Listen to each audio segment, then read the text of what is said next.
Hello friends, welcome to Telugu audio story. మీరు కనుక ఛానల్ని ఫస్ట్ టైం చూస్తున్నట్లయితే ఛానల్ సబ్స్క్రైబ్ చేయండి, లైక్ చేయండి. అలాగే ఈ కథపై మీ విలువైన అభిప్రాయాన్ని కమెంట్ రూపంలో తెలియచేయండి. ఇక కథలోకి వెళ్దామా?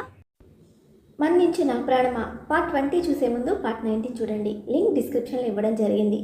చీరలో కుందనపు బొమ్మలా ఉన్న ఆరాధ్యను చూస్తే అసలు పెళ్ళయింది అని, ఒక బాబు ఉన్నాడని కానీ ఎవ్వరూ నమ్మరు. అప్పుడే స్నానం చేసి రావడం వల్ల ముంగుర్లలో నుండి నీళ్లు కిందకి జారుతూ ఉండగా తడి జుట్టులో అందంగా ముస్తాబై ఉన్న ఆరాధ్యను చూసి నోరు తెరిచిన జ్వలంతును చూసిన దత్తు, బావా ఇలా మరీ అందరి ముందు మీ ఆవిడకి సైట్ కొడితే అస్సలు బాగోదు. కాస్త నోరు మూసుకో. విజయవాడలో దోమలు చాలా ఉన్నాయి, అవన్నీ నీ నోట్లోకి వెళ్ళేలా ఉన్నాయి అని అనగానే దత్తుని కోపంగా చూడగా, చాలే నువ్వు నీ తొక్కలో కోపం అని అనుకుంటూ ఆరాధ్య దగ్గరకు వెళ్ళి, అక్క మీ ఆయన నీకు సైట్ కొడుతున్నాడు అని చెవిలో చెప్పాడు. ఆరాధ్య దత్తును కోపంగా చూడగానే ఈ కాలంలో నిజానికి నిలువ నీడ లేదు అని అనుకుంటూ సైలెంట్ అయిపోయాడు దత్తు. అలా అందరూ కలిసి దేవదర్శనానికి కొండపైకి వెళ్ళాక అనంత్కి పుట్టు వెంట్రుకలు తీసే కార్యక్రమం ఉండడంతో, నాకు గుండు వద్దు, నేను గుండు చేసుకోను, నాకు భయం అవుతుంది అని గట్టిగా ఏడవడం మొదలుపెట్టాడు అనంత్. ఏం కాదు నాన్న అని కొడుక్కి ఎంత నచ్చ చెప్పాలి అని చూసినా కొడుకు భయం పోకపోవడంతో, సరే ఫస్ట్ నాన్న గుండు చేసుకుంటాడు, తర్వాత నాన్నను చూసి నువ్వు చేసుకుంటావా అని అడిగాడు.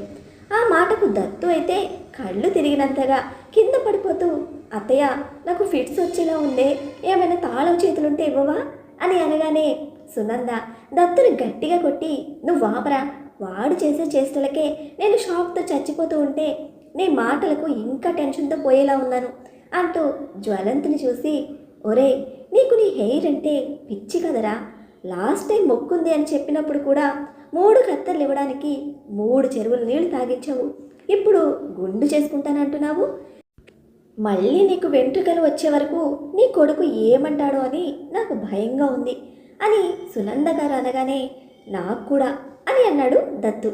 నువ్వు వాపరా అని అంటూ మళ్ళీ కొడుకు వైపు చూసి, ఇలాంటి డెసిషన్ తీసుకోకు నాన్న, మళ్ళీ అది వైల్డ్ డెసిషన్ ఏమైనా అయితే మళ్ళీ భరించడం మా వల్ల కాదు కన్నయ్య, ప్లీజ్ దయచేసి వద్దు అని సునంద గారు అన్నారు. అమ్మా నా కొడుకు కోసం ఆ మాత్రం చేయలేనా, మీరుండండి ముందు అంటూ కొడుకుని తన వడిలోకి తీసుకొని, చెప్పు నాన్న గుండు చేయించుకుంటే నువ్వు చేసుకుంటావా అని అనగానే, గుండు చేసుకుంటే నొప్పి లేదా అని అడిగాడు. లేదు అస్సలు నొప్పి రాదు నాన్న అని అనడంతో, నువ్వు నాకు అబద్ధం చెప్తున్నావు, నాకు తెలుసు అని అన్నాడు అనంత్. లేదు నాన్న, కావాలంటే చూడు అంటూ మొదట తనే గుండు చేసుకోవడం మొదలుపెట్టాడు. అనంత్ గారికైతే కొడుకు చేస్తున్న పనులు ఆశ్చర్యాన్ని కలిగించగా అక్కడ మిగిలిన 3 గుడ్లు అప్పగించి గుండు అయ్యే వరకు జ్వలంత్ను అలాగే చూస్తూ ఉన్నారు. దత్తు అయితే సునంద గారిని చూసి, నెక్స్ట్ టైం నువ్వు కానీ నన్ను పిలిచావే అనుకో, ఇలాంటి షాక్స్ ఇవ్వకముందే చెప్పు, నేను 2 చేతుల్లో కీస్ పట్టుకొని వస్తాను ఫిట్స్ రాకుండా ఉండడానికి అని అనగానే, నువ్వు నీ ఫిట్స్ ఆపరా అని అన్నారు సునంద గారు. మొదటి జ్వలంత్ గుండు చేసుకున్నాక తండ్రిని చూసి అప్పుడు అనంత్ కాస్త ఏడవడం ఆపేశాక అనంత్కు చిన్నగా మొదట దత్తు చేత 3 కత్తెర్లు తీయించగా గుండు చేస్తున్న అతన్ని చూసి, నా కొడుకు తల మీద చిన్న గీత అంటే చిన్న గీత కూడా పడకూడదు, ముందే చెప్తున్నాను జాగ్రత్త అని అనగానే, అలా ఎలా కుదురుతుంది బాబు, కదలకుండా ఉంటే ఎలా అయినా ఓకే, కానీ బాబు కదిలితే మాత్రం కొంచెం కష్టమే సార్ అని అనడంతో, నాకు అదంతా తెలియదు, నా కొడుకు తల మీద ఒక్క గీత కూడా పడకూడదు, అలా అయితేనే తీయండి, లేదా నేను వేరే వాళ్ళతో తీయించుకుంటాను, మీరు ఎంత అడిగితే నేను అంత ఇస్తాను, కానీ వాడికి ఏం కాకూడదు అని అనగానే, పొద్దునే ఇలా ఇరుక్కున్నానేంటి అని అనుకుంటూ కష్టంగా 10 నిమిషాల్లో జరిగే గుండును 40 నిమిషాలు తీసి బాబుకి ఏం కాలేదు అని నిర్ధారించుకున్నాక, అమ్మయ్య అని ఊపిరి పీల్చుకున్నాడు అతను. కొడుకుకు కాస్త కూడా తల మీద గీత పడకపోవడంతో కొడుకును తన చేతిలోకి తీసుకున్నాడు జ్వలంత్. ఇదేదో బాగుంది కదా, నెలకు ఒకసారి వీడికి గుండు చేస్తే నెలకు 5,000 కళ్ళు మూసుకుని వస్తాయి కదా అని దత్తు అనగానే, గుండు చేయటం అంత ఈజీ కాదు సార్ అని అన్నాడు పాపం గుండు చేసిన ఆయన. అలా కొడుకు గుండు చేసుకోగానే అక్కడ ఉన్న అందరికీ మతులు భ్రమించాయి. ఆరాధ్య అయితే తను చూస్తుంది నిజమో అబద్ధమో కూడా తెలియక ఆశ్చర్యంగా కూర్చుని ఉండగా, గుండు చేయడం అయిపోగానే వెళ్ళి స్నానాలు చేసి తడిబట్టల మీదనే అమ్మవారి టెంపుల్ దగ్గరికి వెళ్ళి అమ్మవారిని దర్శించుకునే సమయంలో అనంత్ గారు వాళ్ళిద్దరి పేర్ల మీద వీళ్ళిద్దరి పేరు చెప్పి అర్చన టికెట్ తీయగా, నేను ఎప్పుడో 9th ఉన్నప్పుడు టెంపుల్కి వెళ్ళాను, అంటే నేను వెళ్ళి 20 years అయింది. సో అక్కడ ప్రాసెస్ ఏదో నాకు తెలియదు, ఇందులో ఏదైనా తప్పు జరిగితే నన్ను మన్నించండి అని అంది ఆరాధ్య. నాయనా, అర్చన చేసుకునే వాళ్ళు భార్యాభర్తలు పక్కన పక్కన నిలబడండి అని పూజారి గారు అనడంతో ఆరాధ్యను పక్కన నిలబెట్టుకొని కొడుకుని ఎత్తుకొని తన పేరు, తన భార్య పేరు, కొడుకు పేరు చెప్పగానే పూజారి కళ్ళు ఆరాధ్య మెడ మీద పడడంతో, మీరు హిందువులు కారా అని అడిగారు. అదేంటి పంతులు గారు అలా అడుగుతున్నారు అని అనగానే, మీరు నార్త్ ఇండియన్సా అని అడిగారు మళ్ళీ. లేదు లేదు పంతులు గారు, మేము హైదరాబాద్ వాళ్ళము అని అనడంతో, మరి అమ్మాయి మెడలో తాళి లేదు అని అడిగారు పూజారి ఆశ్చర్యంగా. వెంటనే ఆరాధ్య మెడ చూసుకుంది. సునంద గారు కవర్ చేయాలని పుస్త పెరిగిపోయింది పంతులు గారు అని అనడంతో, అలా ఎలా కుదురుతుంది తల్లి, పుస్త పెరిగినా కూడా ఇలా ఖాళీ మెడతో ఉంటారా, అలా ఉండకూడదు కదా అంటూ ఆయన స్వయంగా అమ్మవారి ముందున్న ఒక పసుపు కొమ్మను తీసి దానికి పసుపు తాడుతో ముడివేసి జ్వలంత్కి ఇచ్చి, అమ్మాయి మెడలో కట్టుబాబు అని అన్నారు. ఆ మాటకి సునంద గారి ఆనందానికైతే అవధులు లేకుండా పోయాయి. ఆ అమ్మవారే తన సన్నిధిలో తన కొడుకు కొడలు పెళ్లి జరిగేలా చేస్తుందేమో అని సంబరపడిపోయారు. అనంత్ గారికి కూడా పంతులు గారు అలా అనగానే చాలా ఆనందం వేసింది. మారని కొడుకు అయి ఉంటే అస్సలు ఆయన ఇక్కడ వరకు తీసుకువచ్చేవారే కాదు.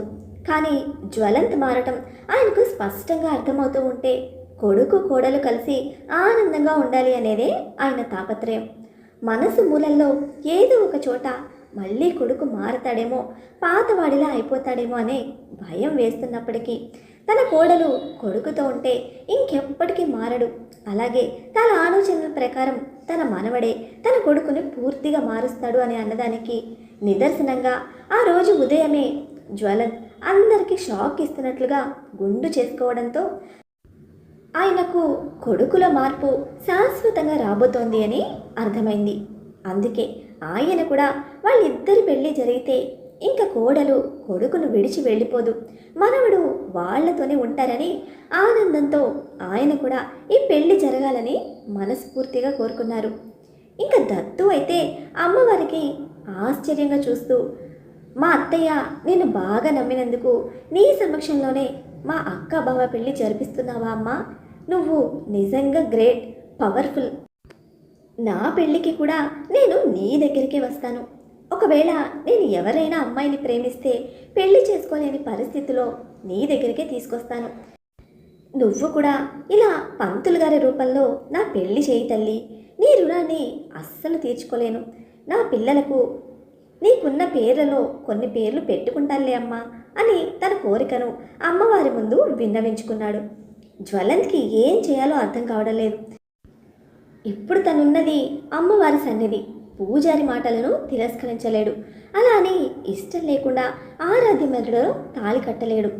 ఇరకాటంలో పడిపోయినట్టు ఉంది తన పరిస్థితి.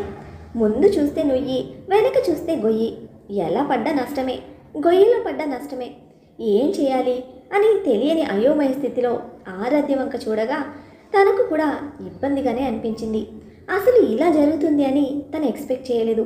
ఇలా జరుగుద్ది అని తెలిసి ఉంటే ఒక పసుపు తాడు తానే మెడలో వేసుకొని వచ్చేది, ఇంకా జాగ్రత్తగా ఉండేది. అసలు వాళ్లకు ఇంతవరకు పెళ్ళి అనేదే జరగలేదు. చేసుకోవాలి అని అనుకున్న సమయంలోనే వాళ్ళిద్దరూ దూరం అవ్వడం, బాబు పుట్టడం, ఇప్పుడే మళ్ళీ కలవడం, ఇవన్నీ ఆలోచిస్తూ ఉంటే ఇప్పుడు జ్వలంత్కు భార్యగా తను నిజంగానే ఉండగలదా? తను జ్వలంత్ను నమ్మి భర్త స్థానాన్ని అతనికి ఇవ్వగలదా? మరొకసారి తన జీవితాన్ని కష్టాలమయంలోకి నెట్టుకోబోతోందా? ఈ పెళ్ళి ఎన్ని అనర్థాలకు దారితీస్తుందో. ఇప్పటికే ఒకసారి నమ్మి మోసపోయింది, మరొకసారి ఇలా ఎమోషన్ అనే ఉచ్చులో చిక్కుకొని మోసపోవాలని అస్సలు అనుకోవడం లేదు. ఇలా రకరకాలుగా ఆలోచిస్తూ ఉంటే, కట్టుబాబు, ఆ అమ్మవారే నా రూపంలో నా చేత ఈ మాటలు పలికించినట్లున్నారు, అమ్మాయి మెడలో తాళి కట్టు అని అనగానే అక్కడే ఉన్న ఒక ఇద్దరు ముగ్గురు ముత్తైదువులు వాళ్ళ దగ్గరికి వచ్చి, అవును బాబు, అమ్మవారి ముందు పెళ్ళి అనేది జరగడానికి చాలా అదృష్టం ఉండాలి, ఏ జన్మలో ఏ పుణ్యం చేసుకున్నారు, అందుకే పంతులు గారి కంట్లో పడ్డారు, త్వరగా తాళి కట్టు నాయనా, మేము కూడా మీకు ఆశీర్వాదం ఇస్తాము, మా కళ్ళ ముందు కూడా ఒక పెళ్లి చూసినట్లు అవుతుంది అని అందరూ చెప్పడంతో సునంద గారు కొడుకు చేతిలో ఉన్న మనవడిని చేతిలోకి తీసుకొని, ఇంకేం ఆలోచిస్తున్నావు, కట్టు నాన్న, మేం చేయాలి అనుకున్న పని ఆ అమ్మవారి నీతో చేయిస్తుంది అంతే అని అనడంతో మళ్ళీ ఒకసారి ఆరాధ్య వంక చూశాడు. తన మొహంలో ఎలాంటి ఎక్స్ప్రెషన్స్ లేవు. తను ఆరాధ్య మెలలో తాళి కట్టి తనను భార్యగా చేసుకోవాలని ఉంది, కానీ తనకు ఇష్టం లేకుండా చేయాలి అన్న భయంగా ఉంది. ఎటూ తేల్చుకోలేని పరిస్థితిలో ఉన్నాడు జ్వలన్. అలా ఆలోచిస్తున్న సమయంలోనే మంచి ముహూర్తం దాటిపోతోంది బాబు, ఇంకొద్ది క్షణాలైతే రాహుకాలం వచ్చేస్తోంది, త్వరగా అమ్మాయి మెడలో తాళి కట్టు అని పంతులు గారు ఫోర్స్ చేయడంతో గత్యంతరం లేక ఇక ఆరాధ్య మెడలో 3 ముళ్ళు వేశాడు జ్వలంత్. జ్వలంత్ కడుతున్న సమయంలో ఆరాధ్య తలదించుకొని మౌనంగా ఉంది. 3వ ముడి వేసి ఆరాధ్య మొహాన్ని చేతిలోకి తీసుకొని అక్కడ అందరూ ఉన్నారన్న విషయాన్ని కూడా మర్చిపోయి, ఒకే ఒక్కసారి నన్ను క్షమించు, నేను చేసిన తప్పులు క్షమాపణతో పోయేవి కావు, జీవితాంతం నేను నీకు బానిసగా బ్రతకమన్నా బ్రతుకుతాను, ఈ ఒక్కసారికి నన్ను నమ్మవా, నాకు ఒకే ఒక్క ఛాన్స్ ఇవ్వవా, నిన్ను గుండెల్లో పెట్టుకొని చూసుకుంటాను, నువ్వంటే నాకు చాలా ఇష్టం ఆరాధ్య, ఇంతకన్నా ఎక్కువగా చెప్పలేను, నన్ను నమ్ము, నువ్వు నన్ను ఇలా దోషిలా చూస్తూ ఉంటే నా వల్ల అవ్వటం లేదురా, నిజంగా మనస్ఫూర్తిగా నీ మెడలో 3 ముళ్ళు వేశాను ఆరాధ్య, ఇక పైన అవునన్నా కాదన్నా నువ్వే నా భార్యవి, వీడు నా కొడుకు, మీ ఇద్దరిని అనుక్షణం కంటికి రెప్పలా కాపాడుకునే బాధ్యత నాది అని ఆ అమ్మవారి మీద ఒట్టేసి చెప్తున్నాను అంటూ మంగళహారతిలో ఉన్న కుంకుమ బొట్టును తీసుకొని ఆరాధ్య పాపెట్లో పెట్టాడు ఆనందంగా. ఆరాధ్యకు ఎలా రియాక్ట్ అవ్వాలో తెలియక సైలెంట్గానే ఉంది. అక్కడ పంతులు గారు ముత్తైదువులతో సహా అనంత్ మరియు సునంద గారికి అక్షంతలు ఇచ్చి అందరి ఆశీర్వాదాలు తీసుకోమని అడగ్గా ఇద్దరు వంగి అందరి ఆశీర్వాదాలు తీసుకున్నారు. జ్వలంత్ అయితే ఆనందంగా ఆశీర్వాదాలు తీసుకుంటూ ఉంటే ఆరాధ్య ఏమో కన్ఫ్యూజన్లోనే తీసుకుంది. అలా అనుకోకుండా వాళ్ళ పెళ్లి జరిగిపోవడంతో వాళ్ళిద్దరినీ పక్కన నిలబెట్టి జ్వలంత్ను ఆరాధ్య భుజం మీద చేయవేయమని ఫోటోలు తీస్తూ, బావా, గుండుతో పెళ్లి చేసుకున్న ఒకే ఒక వ్యక్తిగా రికార్డులో నిలిచిపోతావు నువ్వు, నేను ఈ ఫోటోని పెద్ద లామినేషన్ చేయిస్తాను, మీ హాల్లో పెట్టుకో అని అనగానే, నిన్ను చంపుతాను దత్తు అని అన్నాడు జ్వలంత్ కోపంగా.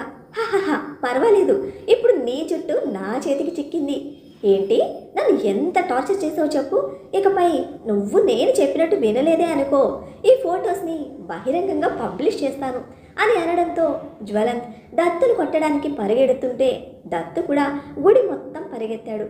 కాసేపటికి పంతులు గారు అందరినీ పిలుచుకొని, అమ్మా, ఈరోజు అన్నదానం ఉంది, ఎవరో మహానుభావులు ఈ నెలకు సరిపడా అన్నదానానికి సహకరించారు అని చెప్పగా, అదెవరో కాదండి, మా మావయ్యనే, మా మావయ్య ఈ నెల రోజుల అన్నదానానికి సరిపడా మనీ ఇచ్చారు అని దత్తు చెప్పగానే, అలాగా, సంతోషమైతే ఒక్క నిమిషం ఉండండి అంటూ టెంపుల్ ఈవోకి ఫోన్ చేయగా 10 నిమిషాలలో టెంపుల్ ఈవో గారు రావడంతో ఆయనను వీళ్లకు పరిచయం చేసి, సార్, వీళ్ళకు భోజనం ఇక్కడ ఏర్పాటు చేయండి అని చెప్పగా వీళ్లను అందరినీ తీసుకొని వెళ్ళారు ఆయన.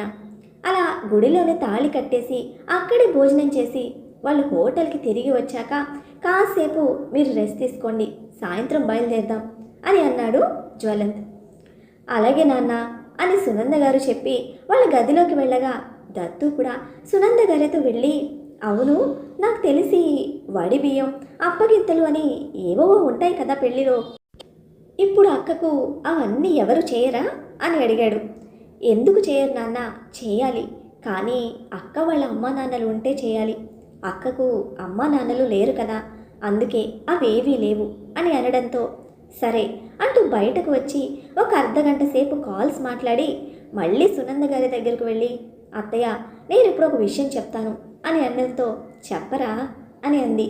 అక్కకు నేనే కదా తమ్ముడిని, అంటే మా అమ్మ నాన్న పిన్ని బాబాయ్ వరుస అవుతారు కదా, అంటే తన తల్లిదండ్రులతో సమానం కదా.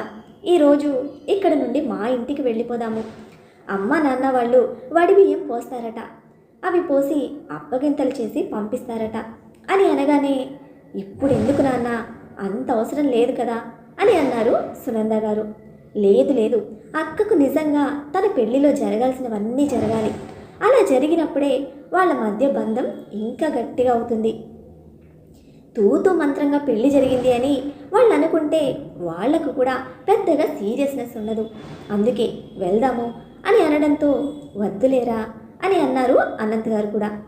లేదు లేదు, ఒప్పుకోవాలి అని వాళ్ళను ఒప్పించగా, అప్పటికే దాదాపు 6 అవడంతో మనం ఇప్పుడు బయలుదేరాము అనుకోండి, త్వరగానే రీచ్ అవుతాము, త్వరగా వెళ్దాము అని చెప్పి జ్వలంత్ వాళ్ళ గది డోర్ కొట్టగా అప్పుడే ఫ్రెష్ అప్ అయ్యి వచ్చిన ఆరాధ్య డోర్ తీయగానే, అక్క బావెక్కడా అని అడిగాడు.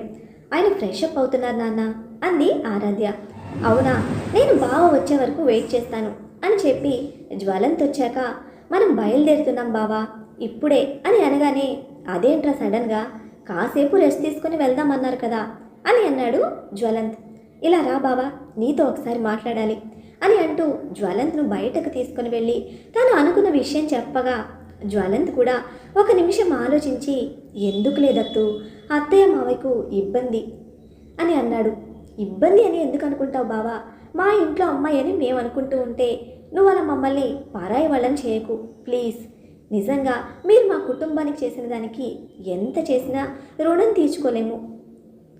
కానీ ఇప్పుడు అక్కకి ఏదైనా చేస్తే కనీసం ఇలా అయినా మాకు కాస్త ఆనందంగా ఉంటుంది. నిజంగా నాకు తను నా సొంత అక్కతో సమానం కాబట్టి మేము అక్కకు వడి బియ్యం పోయాలని అనుకుంటున్నాము అని అనగానే, దానికి ఆరాధ్య ఏమంటుందో కదా నాన్న అని అన్నాడు. ఏమన్నా అనకపోయినా మనం వెళ్తున్నాం పదండి ఇప్పుడే అని అనగానే, అలాగే అని చెప్పి గదిలోకి వెళ్ళిన జ్వలంత్ దత్తు వాళ్ళ ఇంటికి రమ్మని అడుగుతున్నాడు ఆరాధ్య అని చెప్పగానే, ఇప్పుడు ఎందుకండి అని అంది. వాడు వినడం లేదు ఆరాధ్య, ఖచ్చితంగా రావాలని పట్టుకట్టు కూర్చున్నాడు. నాన్న కూడా ఓకే అన్నారట. ఇప్పుడు నువ్వు వద్దు అంటే బాగోదు, ఒకసారి నాన్న కోసం ఒప్పుకోవాలి అని అనగానే, సరే అని అంది. అలా 15 నిమిషాల్లో రెడీ అయ్యి అందరూ బయలుదేరి సాయంత్రానికంతా హైదరాబాద్ చేరుకుని ముందుగా దత్తు వాళ్ళ ఇంటికి వెళ్ళగా, దత్తు వాళ్ళ అమ్మగారు నాన్నగారితో పాటు ఇంటి చుట్టుపక్కల ఉన్న 2-3 ముత్తైదువులు కూడా పిలిపించి వడి బియ్యం కలిపి రెడీగా పెట్టారు. మరి ఇప్పుడు జరిగిన ఈ పెళ్లిని ఆరాధ్య మనసు ఒప్పుకుంటుందా? ఈ బంధం వారిని దగ్గర చేస్తుందా? ఈ విషయం తెలిసిన రాబర్ట్ రియాక్షన్ ఏమిటి తెలుసుకోవాలంటే నెక్స్ట్ ఎపిసోడ్ని ఫాలో అయిపోండి. అలానే ఈ ఎపిసోడ్ని లైక్ చేయడం మాత్రం మర్చిపోకండి. Bye friends.